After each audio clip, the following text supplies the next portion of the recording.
Ngayon na ang mga balitang angay at angan sa DevCom Buzz. Duha ka mananap ang nadiskubre ni atong Webes sa Udto dito sa engineering building sa CTU Main Campus.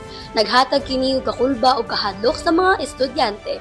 Anias ni Leyde Yuri, usa ka CTU DevCom student nga mismo nakadiskubre sa panghitabo.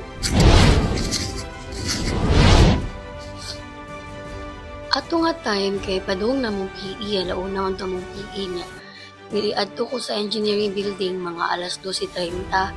Pag-apot na ko sa 4th floor, adto dapit sa room 411, nakita na ko nga nay nagsiga. Pagduol na ko, wako kasabot og unsa jud to sila nga mananap nga mura mag-dinosaur og strawberry. Pero ang sure ko, nato sila gugunitan nga papel. Wala lang jud na ko maklaro og unsay surod ato nga papel. Ani adin karon yung makita ang duha kanila lang nga nagkiyaw-kiyaw og naibuti pa mensahe sa inyong tanan.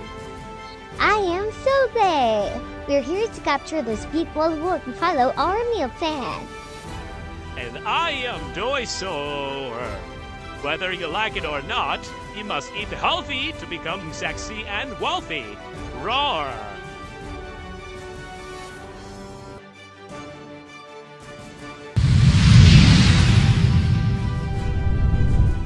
Ako si Yuri Kabundo, naadari para maghatag og pahimangno. Tanan pagkaon makabusog, pero di tanan pagkaon makapahinsog. Kini ang DevCom Buzz, balita alang sa kamatuuran.